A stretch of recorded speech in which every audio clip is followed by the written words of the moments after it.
नमस्कार दोस्तों, स्वागत है हमारे यूट्यूब चैनल ट्रिकी यूपीएससी में। तो आज का हमारा टॉपिक होगा 11वीं सूची अनुसूची यानी कि 11th शेड्यूल, जो हमारे कॉन्स्टिट्यूशन में 73 जो अमेंडमेंट है उसके थ्रू लाया गया था। ये 1992 में हुआ था और इसमें टोटल जो है पंचायती राज की बात होती है और उसमें टोटल जो विषय वस्तु है 29 है। और उस 29 जो है उनको याद करने में थोड़ा हमें कठिनाई होती है, क्योंकि 29 को याद करना बड़ा इजी तो नहीं होता। ये चीज़ें डिफ़िकल्ट होती है, चाहे टॉपर्स हो चाहे कोई भी हो, इस चीज़ों को याद करना बड़ा मुश्किल काम होता है। और देखिए, थोड़ा सा टॉपर्स और अन्य लोगों में यही फ़र्क होता है कि वो कैसे लॉजिकली चीज़ों को याद रखते हैं। तो आइए हम आज उसी लॉजिक की बात करेंगे और देखते हैं कि कैसे हम इसको याद रखेंगे। तो आपको पता है कि 11th शेड्यूल जो है पंचायती राज की बात करता है, और पंचायती राज यानी कि गाँव में चीज़ें होती हैं। गाँव में सबसे प्रमुख चीज़ क्या होती है कि कृषि। तो जो फर्स्ट है वो क्या बोलता है, कृषि विस्तार। अब कृषि कहाँ होगी, वो भूमि पे होगी। तो भूमि का विकास, भूमि सुधार और भूमि संगठन या भूमि संरक्षण, ये चीज़ें सारी आपको सेकंड वाले विषय वस्तु में आ जाएगा। फिर उसके बाद यदि भूमि की बात होती है तो भूमि पे क्या जरूरत होती है, सबसे पहले सिंचाई की, यानी कि सिंचाई, लघु सिंचाई, जल प्रबंधन, नदियाँ और इनका ये जो भी प्रबंधन है, विकास है, उसकी बात होता है तीसरे में। और चौथे में ये है कि जब कृषि और कृषि हो गया, उसके बाद भूमि हो गया, फिर उसके बाद सिंचाई हो गया, तो यहाँ से आप सोचिए कि एक चारा आ रहा है, ठीक है। वो चीज़ें थोड़ी सी वो हो रही, तो वो चीज़ें कहाँ पे खपत होंगी, पशुपालन में, ठीक है। तो ये पशुपालन, दुग्ध व्यवसाय और ये चीज़ें होगी। फिर जब पशुपालन होगा तो ये मत्स्य पालन होगा। फिर उसके बाद ये सारी चीज़ों के लिए फिफ्थ वाले में आता है कि भाई एक मत्स्य उद्योग होगा। देखिए कितने लॉजिकली कनेक्टेड है। कृषि हुआ, कृषि से फिर भूमि विकास यानी कि मतलब क्या होगा, उसके बाद चारे, ये सब सारी चीज़ें होंगी, तो उसे जरूरत क्या पड़ेगी, लघु सिंचाई की जरूरत पड़ेगी। तो ये यहाँ पर सिंचाई यानी सिंचाई की बात की जाती है। फिर उसके जहाँ सिंचाई हो जाता है तो वहाँ पे बहुत सारी चीज़ें उत्पन्न होती हैं, पैदा होती हैं कृषि से। तो वो उसमें क्या होता है कि पशुपालन वो होता है, उनको खाने पीने की चीज़ें, जो चारा है आदि चीज़ें ये व्यवस्थित होती हैं, उत्पादित होती हैं। तो इसमें फिर उसके बाद जब होता है तो उसके बाद लास्ट में होता है कि भाई चलो गांव में एक है तो मत्स्य पालन कर ले। मत्स्य पालन से होगा क्या, मत्स्य उद्योग भी आ जाता है।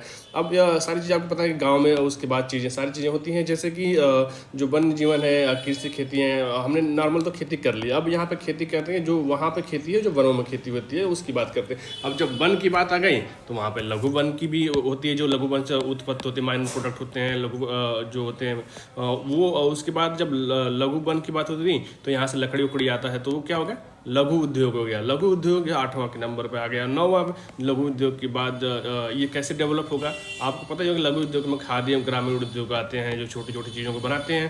तो ये हो गया लघु, 9th पे हो गया। उसके बाद ये जब ये ग्रामीण उद्योग या ये क्या नाम है कि कुटीर उद्योग हो गया, तो इससे क्या होता है कि वहाँ पे लोगों को विकास होता है। तो ये ग्रामीण विकास हो गया, ठीक है।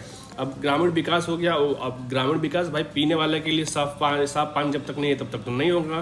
तो 11वें पे आता है कि भाई साफ पानी चाहिए, जिसे जल जीवन मिशन है ये भारत सरकार का, कि ये 2024 तक पाइप के थ्रू हर घर को जल देना है। उसके बाद ग्रामीण विकास की बात कही, देखिए पानी वो दे दिया। फिर उसके बाद क्या चाहिए, ईंधन और पशु चारा चाहिए, ठीक है। ईंधन और पशु चारा चाहिए। उसके बाद भाई ग्रामीण विकास के लिए ये चीज़ें हुई। उसके बाद आप सड़क बना दो, पुल बना दो, ये सारी चीज़ें कर दो। तो उसके बाद यदि सारा चीज़, ये 3 चीज़ें होंगी, सड़क पुल ऐसे करके, तो उसके बाद अब क्या बचता है, बिजली की बात होती है, तो ग्रामीण विद्युतीकरण हो जाएगा। अब ये विद्युत यदि हम नॉर्मली कोल या ऐसे बनाएंगे तो उससे पॉल्यूशन होगा। तो इससे बेटर है कि आप इन चीज़ों के गैर परंपरागत यानी नॉन रिन्यूएबल यानी कि सोलर या विंड एनर्जी के थ्रू आप ऊर्जा उत्पादित करो। अब ये चीज़ें होंगी ग्रामीण विकास। सबसे ग्रामीण विकास में मेन समस्या है गरीबी का, तो उसको लिए गरीबी उन्मूलन करो। अब गरीबी उन्मूलन कैसे करेंगे, वहाँ के लोगों को शिक्षा दो, ठीक है। जब आप शिक्षा देंगे तो वहाँ पे लोग थोड़ा सा अपने आप को विकसित करेंगे। जब आप एक बार शिक्षा, प्राथमिक और माध्यमिक शिक्षा दे दी, तो आप उच्च स्तर या तो की शिक्षा दें, या तो मतलब कोई प्रोफेशनल है वैसी शिक्षा दें, ताकि वो लोग कहीं अपना काम कर सके। तो 18वें में ये आपकी शिक्षा हो जाती है। और फिर जब उसके बाद भी कुछ लोग वयस्क लोग जो हैं, वयस्क लोग जो बचे रहते हैं, तो उनको भी आप एक औपचारिक शिक्षा दे दो भाई, पढ़ने लिखने तक उनको चीज़ें आती रहें। अब ये सारी चीज़ों की व्यवस्थित करने के लिए क्या होगा, एक वहाँ पे एक पुस्तकालय खोल दिया जाए, ठीक है। तो अब पुस्तकालय खोल दिया गया, अब उसमें भी इन सब चीज़ों से देखकर पढ़ाई की बात हुई, उससे इंसान बोर होता भी है, तो आप सांस्कृतिक कार्य कर दीजिए कोई ऐसा। फिर उसके बाद 22वें में आता है कि बाजार और मेलों की आयोजन कर दीजिए, ताकि इससे लोग जो अंदर उनके अंदर खुशी थोड़ा सा या अपने आप को बोर हो तो उससे थोड़ा सा बच सकें, जाके आप घूम लो भाई।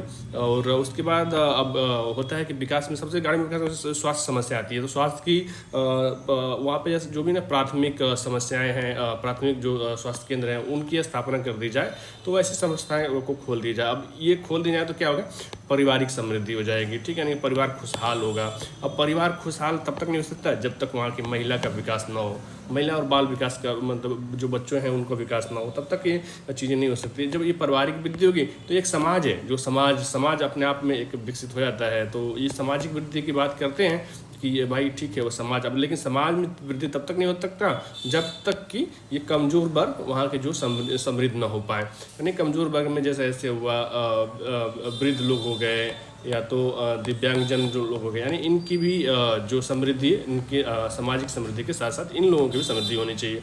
और लास्ट में है कि ये 28 है, 28 नंबर पर लोक विभाजन पद्धति, और 29 तो आप याद करिए भाई कि सबसे लास्ट में आएगा, जो सरकार ने संपत्ति दे रखी है उसको हमें सही से देखभाल करना है। यानी मान लीजिए कि यहाँ पे किसी ने पुस्तकालय खोला, बाजार खोला, संस्कृत पुस्तकालय खोला, या कोई और गरीबी उन्मूलन के लिए कोई उद्योग खोले, या कुछ भी खोले, मतलब कुछ भी था, उसको सरकारी संपत्ति है, उसको आपको देख रेख करना चाहिए।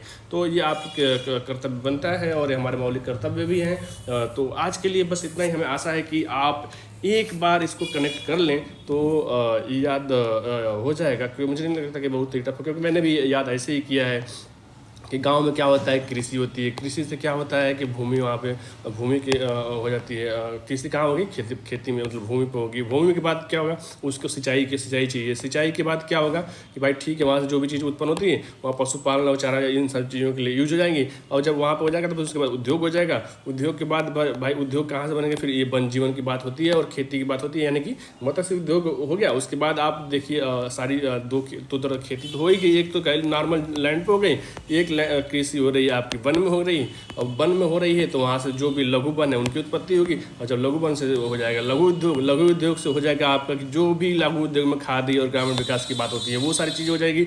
और उसके बाद जब ये लघु उद्योग पता था कि ये गाँव बनते हैं, जब गाँव में बनेगा तो ग्रामीण विकास होगा। ग्रामीण विकास के लिए क्या क्या चाहिए, देखिए पीने के पानी चाहिए, ईंधन पशु चारा चाहिए, जो भी सड़क पुल चाहिए। उसके बाद सबसे इम्पोर्टेंट चीज़ होती है कि भाई ये चीज़ें तो चाहिए ही, बिजली तो चाहिए ही।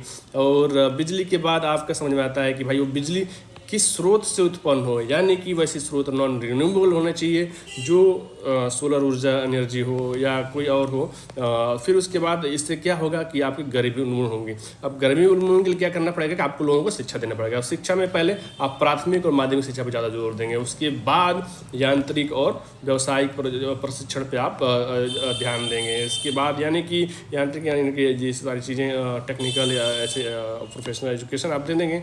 तो उसके बाद ये होता है कि भाई जो वहाँ पर कुछ लोग बच जाते हैं वयस्क है, उनको भी थोड़ा पढ़ने लिखने की आप दे दो भाई, नहीं हाँ ये लोग भी थोड़ी पढ़ लिख लें। उसके बाद आप कोई पुस्तकालय की बात कर ली जाए, और पुस्तकालय हो गया, पढ़ाई से बहुत बोर हो गए तो चलो यार सांस्कृतिक कोई कार्यक्रम कर लेते हैं, बाजार घूम लेते हैं। वैसे अब इसमें मान लो कहीं कोई बाजार में गया, वहाँ पे मान लो बीमार पड़ गया, तो उसके स्वास्थ्य संबंधी समस्या ये संस्थानें होनी चाहिए, अस्पताल तो आसपास तो होने ही चाहिए। अब अस्पताल होगा तो समझ लो कि भाई जो एक परिवार की समृद्धि है वो बीमार पड़ेगा कभी जाकर दिखा लेगा, तो यानी कि परिवार की समृद्धि यानी पैसे कम लगेंगे, आसपास तो प्राथमिक उपचार हो जाएगा, तो यहाँ से पारिवारिक समृद्धि भी बढ़ेगी। और पारिवारिक समृद्धि में सबसे पता होता है कि आपको महिलाएं और बाल जो बच्चे होते हैं उनका विकास सबसे पहले जरूरी होना चाहिए। उससे उनका विकास होगा तो कहते हैं कि हमारा समाज का विकास होगा, क्योंकि वो एक हमारे समाज के रीढ़ होते हैं। और समाज के विकास में आपको उन लोगों को भी ध्यान देना पड़ा जो कमज़ोर वर्ग हैं, यानी जो वृद्ध हैं, दिव्यांग हैं, या कुछ किसी और कारणवश से वो अपना एक कुशल कार्य नहीं कर पा रहे हैं और एक नियोजन में नहीं हो पा रहे हैं। अब इसके बाद लास्ट सेकंड लास्ट है कि भाई ये लोक विभाजन होना चाहिए, इस पद्धति की बात होनी चाहिए। और उसके बाद लास्ट में है कि भाई जितनी हमने काम किए, सरकार ने जो भी काम किए उसकी देख रेख होनी चाहिए, यानी कि सार्वजनिक संपत्ति की देख रेख भाई कर लो। और हमें आशा है कि बस आप एक बार इसको लॉजिकली कनेक्ट कर लेंगे तो याद रख पाएंगे। और मुझे लगता है कि आप एक बार भी इसको थोड़ा लॉजिकली कनेक्ट करें तो ऐसी मुश्किलें होने वाली हैं। तो आज के लिए बस इतना ही। धन्यवाद। आशा है कि हमें ये वीडियो पसंद आई होगी। लाइक करिए, सब्सक्राइब करिए और ज़्यादा से ज़्यादा लोगों तक पहुँचाइए ताकि हम ऐसी वीडियो लाने के लिए मोटिवेट हो सकें। आज के लिए बस इतना ही। तब तक के लिए जय हिंद, जय भारत।